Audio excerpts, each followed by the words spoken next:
ተዋህዶ መሸሸጊያዬ ኦርቶዶክስ መጠለያዬ ሰላምሽ ከፍ ይበልልኝ እናቴ ሁሌም ኖሪልኝ ሰላምሽ ከፍ ይበልልኝ እናቴ ሁሌም እርቃኑን ሆኖ ፈተለው ልብሴን እንዲሁ ወዶኝ ጠጣሁም ጣጤን በምሕረቱ ጠል ነፍሴን አርክቶ አለመለመኝ እርሱ ተጠምቶ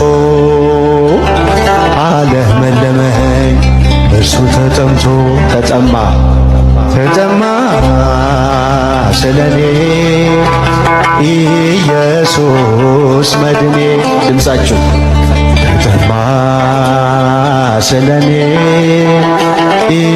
ኢየሱስ መድኔ ጌታዬ ሆነ ደምግባት አልባ ጀርባሁ በጅራፍ ስለኔ ደማ የኔን መገረፍ እርሱ ተገርፎ ክብራህ ለበሰኝ ልብሱ ተገፎ ክብራህ ለበሰኝ ልብሱ ተገፎ። በሕማማት የተደሰተ ሰው በትንሣኤ ሊያለቅስ ይገባዋል ይላሉ 318ቱ ሊቃውንት በፍትሐ ነገሥት ሲናገሩ። ድግስ የለም በዚህ ሳምንት። ይህን ሁሉ አስበን ከጌታ ጋር የምንታመምበት ሳምንት ነው። ከክርስቶስ ጋር የታመመ ሰው ከክርስቶስ ጋር ይነሳልና። እነዚህ ሕማማትም ለእኛ ክብሮቻችን ናቸው። ቅዱስ ዮሐንስ አፈወርቅ እንደተናገረ ይትባረክ እግዚአብሔር ዘሰመየ ሕማማተ ወልዱ ክብረ ወስብሃተ። የልጁን ሕመም ለእኛ ክብር ያደረገ እግዚአብሔር ይመስገን። የልጁን ሕማም መከራ ለእኛ ክብር ያደረገ እግዚአብሔር ይመስገን። እነዚህ ሕማማት ለእኛ ፈውስና መድኃኒት ናቸው። በተወክፈ ሕማማተ እንተምሉ መድኃኒተ። ቴዎዶስዮስ የሚባል ሊቅ ሲናገር በሃይማኖተ አበው ድህነትን የተመላ ሕማምን ተቀበለ ይላል። ድህነትን የተመላ ሕማምን ተቀበለ። በተቀበላቸው ሕማማት ውስጥ ድህነት አለ፣ የሰው ልጅ መዳን አለ። ሲታሰር ከታሰርንበት ቁራኝነት እርግማን ፈቶናል፣ ቤዛ ሆኖናል። ሲከሰስ 5500 ዘመን የነበረብንን የዕዳ ደብዳቤና ክስ ደምስሶልናል። ወደምሰሰ መጻፈ ዕዳነ የዕዳ መጽሐፋችንን ደመሰሰ ብሎ ቅዱስ ጳውሎስ በቆላስይስ መልእክቱ እንደተናገረ ደብዳቤያችንን አጥፍቷል። የአይሁድን ግርማ ወይም የሚያስፈራ የሚደነፋ ፊት በማየቱ የአጋንንትን ፊት ላየንበት ዓይናችን ቤዛ ሆኖልናል። የአይሁድን ይሰቀል የሚል ድምፅ ስለሰማው ጆሮ የአጋንንትን ማስፈራራት የሰማንበትን ያንን ድምፅ ቤዛ ሆኖልናል። እሱ ስለተገረፈ በሕማም 5500 ዘመን በሞት የተገረፍነውን ግርፋታችንን አርቋል። ስለመራቆቱ ከጸጋ ተገፈን የነበርነውን ወደ ጸጋ መልሶ የተጠመቃችሁ ሁሉ ክርስቶስን ለብሳችሁታል እንዳለ ቅዱስ ጳውሎስ በጥምቀት እሱን ለመልበስ አብቅቶናል። በመራቡ ምክንያት ቅዱስ ሥጋውን ክቡር ደሙን አጥግቦናል። ተጠምቶ ሐሞት እንደጠጣ ለኛ መራራ ሞትን አርቆልናል። ስለተቸነከረ ተቸንክረንበት የነበረውን የሞትን ችንካር የሞትን መውጃ ሰብሮልን የአይሁድ ዋልጌ ቃላት የዘነበበት ሙገሳ፣ ውጀሳ፣ ጭብጨባ አይደለም፣ ዋልጌ ቃላት የጎረፈበት እንዲህ ያለ ሙሽራ አይታችሁ ታውቃላችሁ? ይህ ሰው ሕዝቡን ሲያሳምፅ ይዘነዋል። በቤተ መቅደስ ገበያ ታላቅ ረብሻ ፈጥሯል። ታዲያ ቅጣቱ ምን መሆን አለበት? ፍረድበት።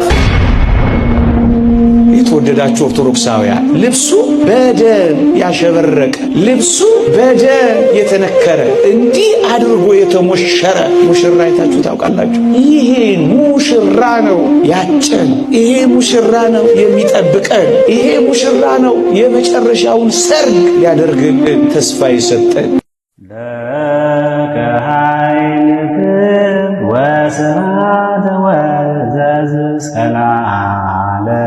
ያማረ ልብስ አይደለም፣ አንዲት ልብስ ብቻ አለው። ልብስ የማይቀያየር ጌጠኛ ያልሆነ ስለኔና ስለናንተ ሁሉን ነገር የተወ ምግብ እንኳን እምብዛም ያልሆነ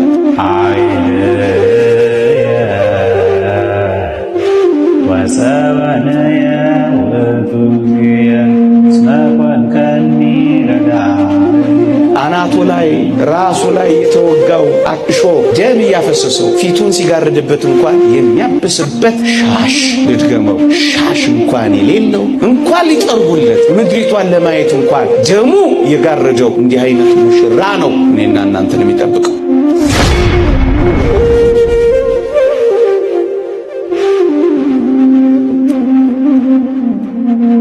እናንተ ጎበዝ ወጣቶች ይሄን ሙሽራ አስባችሁት አታውቁ። ቁስሉን ታስቡታላችሁ፣ የሾህ አክሊሉን ታስቡታላችሁ፣ ሕማሙን ታስቡታላችሁ፣ እንባውን ታስቡታላችሁ፣ ስቃዩን ታስቡታላችሁ፣ ውድቀት መውደቁን መነሳቱን ታስቡታላችሁ። ይሄ ሙሽራችን ግን ሽቶ የተረጨለት ሙሽራ አይደለም። ሁላችሁም እንደምታውቁት የአይሁድ ምራቅ የተተፋበት ትፋታችንን እንኳን መለስ ብሎ ያላሳለፈ ይልቁንም የለደፍንበት የኔና የእናንተን ጥፋት የተሸከመ ምን አይነት ሙሽራ ይሆን? እንዲህ አይነት ሙሽራ የአይሁድ ዋልጌ ቃላት የዘነበበት ሙገሳ፣ ውደሳ፣ ጭብጨባ አይደለም፣ ዋልጌ ቃላት የጎረፈበት እንዲህ ያለ ሙሽራ አይታችሁ ታውቃላችሁ? ያፈቀረን የሞተልን የሚጠብቀልን የሰርጉ የደስታ ቀን ስለኛ የከፈለልን ሙሽራችንን ከፍ ብለን እንድናስቡ ብዬ ነው። 13ቱ ሕማማተ መስቀል ጻፉ። የመጀመሪያው ወደ ኋላ መታሰር፣ ሁለተኛ በገመድ መሳብ፣ ወደፊትና ወደ ኋላ እያደረጉ አንገት ውስጥ ገመድ አድርገው ጌታችን ወደፊት ወደ ኋላ ይጥሉት ነበር። ሶስተኛው ደግሞ በምድር ላይ መውደቅ፣ በምድር ላይ ወድቋል። ወደፊት ወደ ኋላ እያደረጉ እያጸኑበት መከራውን ደግሞ እርጥብ እንጨት ስላሸከሙት ደግሞ ብዙ ሕማም መከራ ተቀብሏል ጌታ። እነዚህ ምን ይባላሉ? 13ቱ ሕማማተ መስቀል። ስለዚህ አንደኛው ወደ ኋላ መታሰር፣ ሁለተኛው በገመድ መሳብ ወይም አንገቱ ላይ ወደፊት ወደ ኋላ በገመድ ይስቡት ነበር። ሶስተኛው ደግሞ በምድር ላይ ይወድቅ ነበረ፣ በምድር ላይ መውደቅ። አራተኛው ደግሞ በእግረ አይሁድ መረገጥ፣ በእግረ አይሁድ መረገጥ። በእግሮቻቸው ይረግጡት ነበረ ጌታ፣ በእግረ አይሁድ መረገጥ አራተኛው። አምስተኛው ደግሞ ከምሰሶ ጋራ ያላትሙት ነበረ፣ ከምሰሶ ጋራ ያላትሙት ነበረ። ከምሰሶ ጋራ ያላትሙት ነበረ። ስድስተኛው ደግሞ በጥፊ መቱት ነበረ፣ በጥፊ መታ ነበረ ጌታ፣ በጥፊ መቱት ነበረ።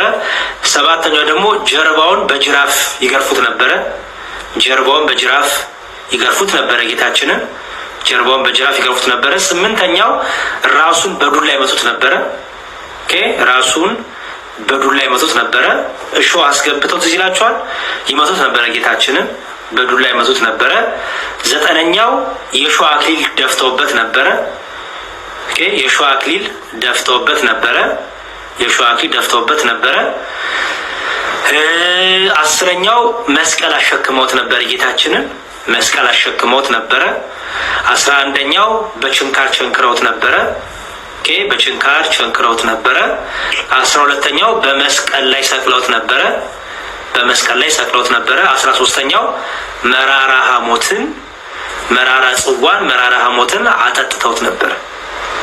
እነዚህ ምን ይባላሉ? 13ቱ ሕማማተ መስቀል ይባላሉ ማለት ነው።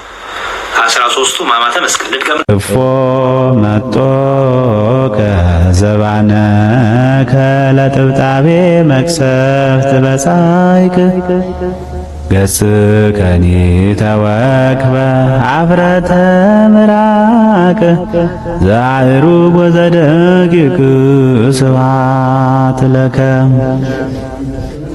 አይርግ ለነ እግዚኦ በጊዜ ሰለስቱ ሰዓት ዘአቅረብነ ለከ መሥዋዕተ ስብሐት እገሰሩ ሐዋርያት ስብሐት ለከ አበ ሐዋርያት አብሩ በጽርሐ ጽዮን እንግልጋ ዘፈኖ ከሎሙ እንበለ ንትጋ ፈኖ ለነ እንበለ ንትጋ ያይድገነ ምግባረ ዘሥጋ ተዋህዶ መሸሸጊያዬ ኦርቶዶክስ መጠለያዬ